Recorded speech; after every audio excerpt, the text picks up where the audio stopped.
이 새벽 우리에게 주신 하나님 말씀은 예레미야 51장 20절에서 32절까지의 말씀입니다.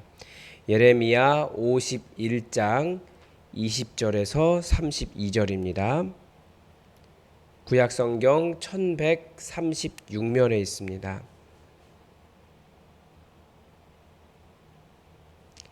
우리 예레미야 51장 20절에서 32절까지 하나님의 말씀을 다 함께 받들어 읽겠습니다. 여호와께서 이르시되 너는 나의 철퇴 곧 무기라. 나는 내가 나라들을 분쇄하며 내가 국가들을 멸하며 내가 말과 기마병을 분쇄하며 내가 병거와 병거대를 부수며 내가 남자와 여자를 분쇄하며 내가 노년과 유년을 분쇄하며 내가 청년과 처녀를 분쇄하며 내가 목자와 그 양떼를 분쇄하며 내가 농부와 그 멍에소를 분쇄하며 내가 도백과 태수들을 분쇄하도록 하리로다. 너희 눈앞에서 그들이 시온에서 모든 악을 행한 대로 내가 바벨론과 갈대아 모든 주민에게 갚으리라. 여호와의 말씀이니라. 여호와의 말씀이니라. 온 세계를 멸하는 멸망의 사나 보라. 나는 내 원수라. 나의 손을 내 위에 펴서 너를 바위에서 굴리고 너로 불탄 산이 되게 할 것이니 사람이 내게서 집 모퉁이 돌이나 기초 돌을 취하지 아니할 것이요 너는 영원히 황무지가 될 것이니라. 여호와의 말씀이니라.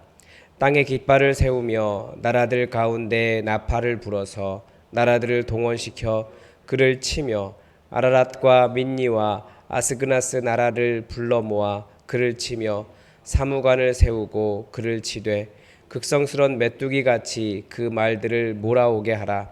뭇 백성 곧 메대 사람의 왕들과 그 도백들과 그 모든 태수와 그 관할하는 모든 땅을 준비시켜 그를 치게 하라. 땅이 진동하며 소용돌이 치나니 이는 여호와께서 바벨론을 쳐서 그 땅으로 황폐하여 주민이 없게 할 계획이 섰음이라. 바벨론의 용사는 싸움을 그치고 그들의 요새에 머무르나 기력이 쇠하여 여인같이 되며 그들의 거처는 불타고 그 문 빗장은 부러졌으며 보발꾼은 보발꾼을 맞으려고 달리며 전령은 전령을 맞으려고 달려가 바벨론의 왕에게 전하기를 그 성읍 사방이 함락되었으며 모든 나룰은 빼앗겼으며 갈대밭이 불탔으며 군사들이 겁에 질렸더이다 하리라. 아멘. 계속해서 이제 예레미야의 마지막 부분을 보면서 이 바벨론의 패망을 보고 있습니다. 오늘 본문에서도 역시 그 예레미야서의 특징이 드러납니다.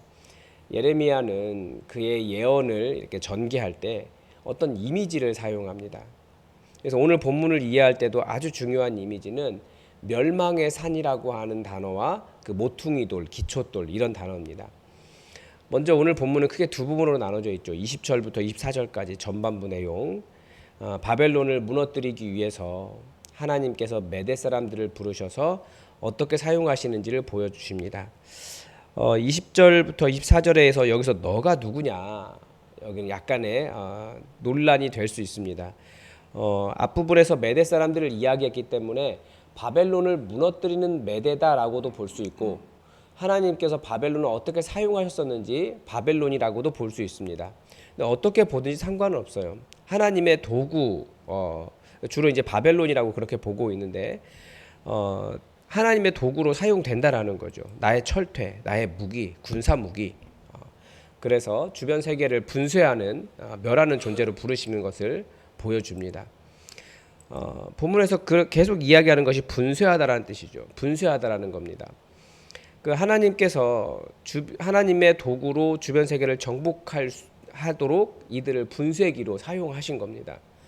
이사야서에서도 반대로 이번에는 이사야서에서는 그 회복된 이스라엘을 내가 너희를 분쇄기로 사용하겠다 이런 말이 나와요. 그만큼 하나님은 주변 세계의 정복자들, 강력한 국가들을 좀 잔인하지만 하나님 세상을 심판하시는 하나님의 도구로 사용하십니다. 너무나 강력하기 때문에 분쇄기라고 말하는 거죠. 하나님은 그렇게 그 이방 권력, 온 세계의 권력 전체를 하나님의 일을 위해 동원하실 수 있는 진정한 신이신 거죠. 그게 우리 하나님이십니다. 하나님께서 그런데 이런 아무리 강력한 전쟁 무기였다 할지라도 하나님은 그들을 다 그들이 24절에 말한 것처럼 그들이 시온에서 모든 악을 행했기 때문에 그 분쇄한 것이 너무나 악했기 때문에 하나님의 도구로 너무 과했기 때문에 그들조차도 심판하시는 하나님의 말씀을 볼 수 있습니다. 그래서 이제 그 결과가 25절부터 바벨론의 멸망으로 나오죠. 먼저 바벨론을 향해서 온 세계를 향하는 멸하는 멸망의 산이다라고 부르고 있습니다. 이 멸망의 산이라고 하는 표현은 침략자들의 산이다 이렇게도 해석이 됩니다. 그러니까 약탈과 노략질을 일삼는 자들의 은신처라는 뜻입니다. 뭐 도둑의 구혈 이렇게 말하면 될 것 같고 뭐 산적들의 산채 뭐 이런 식의 의미가 되는 겁니다. 실제로 바벨론이 어제도 말씀드렸지만 그 1년에 한 번씩 주변 농경하는 나라들이 추수할 때가 되면 이렇게 원정을 나가요. 원정을 나가서 이렇게 아수르 그 지역 또 위에 페니키아 지역 이스라엘까지 이렇게 여러분들 보시기에 바벨론에서부터 쭉 이렇게 해서 반달 모양을 다 훑고 다니는 겁니다. 그러면 그때 농작물만 뺏어오는 것이 아니라 사람도 납치하고 뭐 여인들도 데려오고 뭐 이런 식으로 해서 아주 잔인한 약탈자들이었다라는 거죠. 그게 그들이 사는 방법이었어요. 그런 것들을 채워다가 가져다가 다 부자가 되고 나니까 뭐 아주 교만하죠. 얼마나 잔인하고 그랬는지 모릅니다. 그러니까 하나님께서 보시기에 너희가 세계를 멸하는 멸망의 산이다. 그러니까 너희가 침략자들과 약탈자의 산이다. 약탈자의 처소다. 이렇게 말하는 겁니다.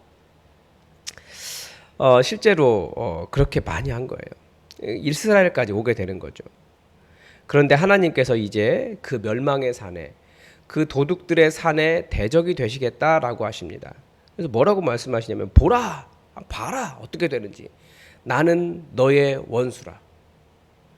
노략질하고 약탈하는 자들에게 두려운 게 있겠습니까? 바벨론이 승승장구하면서 자기들을 막을 수 있는 자가 없다라고 생각하면서 두려움이 없었을 거예요. 그러나 하나님께서 그들의 원수가 되시겠다라고 하십니다. 그래서 가장 안전할 것 같았던 그 도둑의 속을 위에 하나님께서 손을 이렇게 얹으시니까 그 바위에서 얹으셔서 그들을 바위처럼 굴리고 불탄 산이 되겠다라고 하십니다. 즉 타인에게 약탈과 노략질하는 멸망의 산, 가서 불을 질렀던 그들, 이제 하나님께서 그 모습 그대로 그것이 그들의 미래가 되게 하겠다라고 하시는 것입니다. 하나님은 분명히 은혜의 하나님이시긴 하지만 성경 곳곳에 그들이 행한 대로 갚으시겠다라는 말씀을 여러 번 하십니다. 은혜를 베푼 자에게는, 그러니까 긍휼을 베푼 자에게는 긍휼을 베풀어주고 자비 없는 자들에게는 자비 없는 심판을 주시겠다라고 하십니다. 그래서 어떻게 보면 자기 미래는 자기가 결정하는 것 같아요. 자기가 어떻게 되고자 하는 것을 스스로 자기가 미리 하고 있는 거죠. 지금 내가 보이고 있는 행동이 곧 하나님께로부터 내가 받을 나의 미래의 모습이라는 겁니다. 그래서 예수님조차도 내가 대접을 받고 싶은 대로 남을 대접하라 라고 말씀하실 정도였어요. 따라서 하나님을 경외한다라고 하는 것은 하나님께만 잘하면 된다, 뭐 열심히 그런 모습을 넘어서, 그러니까 하나님께 대한 정성을 뛰어넘어서 옆에 있는 사람에게 내가 어떻게 대접하느냐, 어떻게 행하느냐, 그것이 곧 하나님께 잘하는 것이다 라고 성경은 가르쳐 주는 겁니다.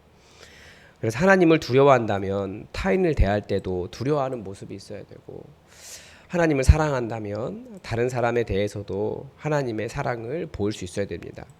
그래서 성경은 그 모든 것을 결국 예수님을 잘 닮아가고 있느냐, 예수님을 잘 따라가고 있느냐, 우리에게 한마디로 이야기해요. 당신은 오늘도 예수님 닮아가고 있습니까? 예수님 따라가고 있습니까? 이렇게 물어보죠. 그래서 항상 예수님의 모습에 비하면 우리가 부족하잖아요. 그래서 오늘도 예수님 따라가겠습니다. 저는 부족합니다. 그렇게 말하면 오늘도 우리는 예수님 따라가는 사람들입니다. 또 바벨론의 그 모습에 대해서 비유로 삼고 있는 또 다른 것은 기초돌과 모퉁이 돌입니다. 왜 기초돌과 모퉁이 돌이냐? 이 기초돌은 집이 시작하는 그 시작점입니다. 거기서부터 이렇게 쭉 시작을 하는 거죠. 굉장히 중요한 돌이에요. 그리고 그만큼 이 모든 집의 그 집의 어떤 기초가 되기 때문에 가장 단단한 돌이라고도 말할 수 있습니다. 그러니까 모퉁이 돌도 마찬가지예요. 집을 네모나게 짓게 되면 모퉁이 돌은 사방 모퉁이에 딱 세워져 있어서 집의 하중 전체를 견디는 가장 단단한 돌이라고 말할 수도 있습니다. 그래서 이 기초돌과 모퉁이 돌은 그 집의 안전의 시작이기도 하고 안전을 보장하는 돌이다라고도 말할 수 있습니다. 그러나 하나님은 그 단단하고 중요한 돌조차도, 그들의 안전을 보장하고 있는 돌조차도 다시 사용할 수 없을 정도의 상태가 되게 하겠다라고 바벨론에 대해서 엄청나게 말씀하십니다. 어제 본문을 이어서 읽는다면 그들이 의지했던 재물과 그 많은 물가에 살면서 많은 재물을 의지했던 그들의 모습을 볼 수 있습니다. 하나님의 심판 앞에서 절대 그들이 의지하던 그 어떤 것도 그들의 안전에 보장이 될 수 없습니다. 저는 여기에서 이제 한국 교회를 봐요.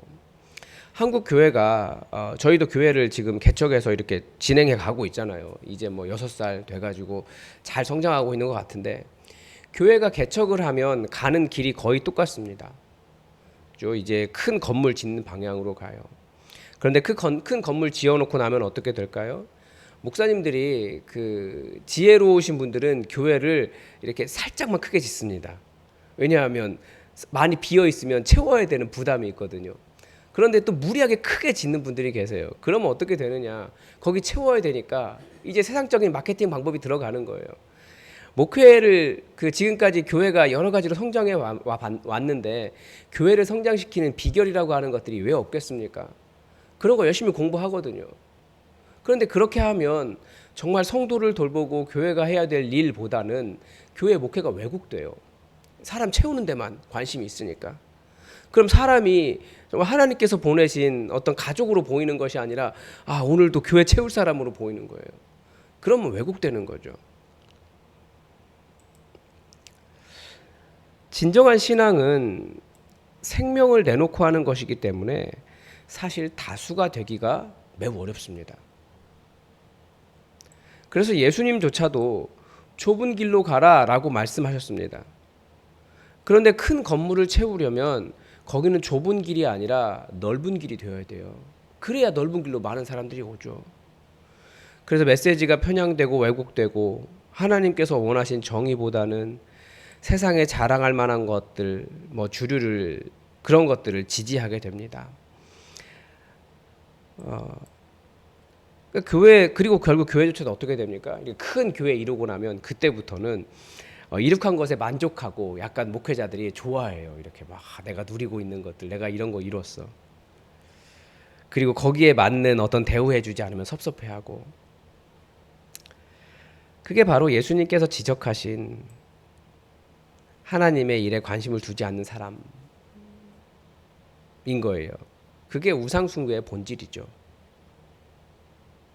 결국 내가 쌓아놓은 것이 많으니, 내가 쌓아놓은 것이 안전하고 든든하고 탄탄하고 절대 무너질 것 같지 않으니 이제 그것 때문에 만족하며 살아가는 거예요. 하나님 때문에 만족하는 것이 아니라. 이제는 내가 하나님 의지하지 않아도 된다. 나에게 이 큰 교회와, 목회자들이 그렇게 돼요. 이 큰 교회와 이런 놀라운 일들과 이런 사역들과 막 이런 것들 자랑하게 돼요. 하나님이 자랑이 아니라. 다른 게 우상숭배가 아니에요. 우리는 하나님의 것을 가지고도, 교회를 가지고도 얼마든지 우상숭배할 수 있다는 것을, 그게 인간의 본질이에요. 그래서 삶에 문제가 있을 때는 열심히 하나님 찾다가 평안해지면 내가 왜 그렇게 고생 열심히 했을까? 내가 무슨 영화를 보겠다고 하나님 그렇게 열심히 찾았나? 그렇게 후회하시는 분들도 계시더라고요. 하나님 열심히 찾았던 시간들을 굉장히 무의미하게 생각하시는 분들도 계세요. 그런데 하나님 그렇게 열심히 찾았기 때문에 하나님께서 복 주신 것을 많이 망각하고 살아갑니다. 특히 코로나 때 우리는 그것을 많이 경험했습니다. 주일 예배 한번 빠지지 않다가 이제 주일에도 온라인으로 예배 드리고 주일에도 이렇게 놀아도 되는구나 라는 생각을 하는 사람들이 많아졌다라는 거죠. 이 비상시와 평시를 잘 구분하지 못한 것 같아요. 지금까지 열심히 해왔던 그런 신앙생활이 단지 인간의 열심밖에 되지 않았다라는 것을 보여주는 겁니다. 근데 인간의 그렇게 열심을 의지하는 것, 이게 바리새인들의 율법주의입니다. 그거 절대 그 집을 시작하고 그 집을 안전하게 바치는 기초돌이나 모퉁이들이 될 수 없다라는 거예요. 내가 쌓아놓은 것이든지 나의 공로든지 절대 안전한 기초가 아닙니다. 우리는 무엇을 의지하고 살아갑니까? 우리의 의지, 우리의 기초돌, 우리의 모퉁이돌은 오직 우리 주 예수 그리스도밖에 없습니다. 내가 세우려고 하는 모든 기초는 다 연약합니다. 불안합니다. 그래서 우리가 주일 예배 파송 찬양에서 마지막에 그렇게 고백하는 거예요. 그 무엇도 바라지 않습니다. 왜냐하면 저 하늘에 나의 모든 소망이 있기 때문에. 우리는 주님 오시는 그날까지 우리의 모든 소망은 하늘나라에 맡겨두고 사는 사람이에요. 그래서 사도 바울도 나는 이 땅에서 안전하다. 내가 복음을 부끄러워하지 않는다. 왜냐하면 내가 의지하고 신뢰하는 모든 것은 저 하늘에 다 보장되어 있기 때문이다. 그렇게 말하고 있지 않습니까? 이 땅에 우리의 소망이라고 우리의 안전한 기초라고 두고 있는 그 모든 것이 다 불안합니다. 우리의 부활과 영원한 생명은 그 하나님 나라의 산, 그 하나님 안에 보관되어 있습니다. 그래서 우리가 이 땅이 아니라 하늘에 보관된 그 생명을 바라보며 그것을 소망으로 삼고 이 땅을 하나님을 의지하며 살아가는 사람들이 되었으면 좋겠습니다. 그리고 분명히 기억하십시오. 말씀이 계속 가르쳐주는 것은 너의 원수에 내가 그들의 원수다. 하나님께서 그래서 바벨론에게 보라 내가 너를 대적한다. 그렇게 말씀하시는 것을 기억하고 오늘도 우리에게 다가오는 대적들에 대해서 담대하게 우리 하나님을 의지하여 대적하는 그런 승리하는 하루가 되시길 바랍니다. 오늘도 하나님의 뜻이 우리에게 이루어지기를 주기도문으로 기도하겠습니다.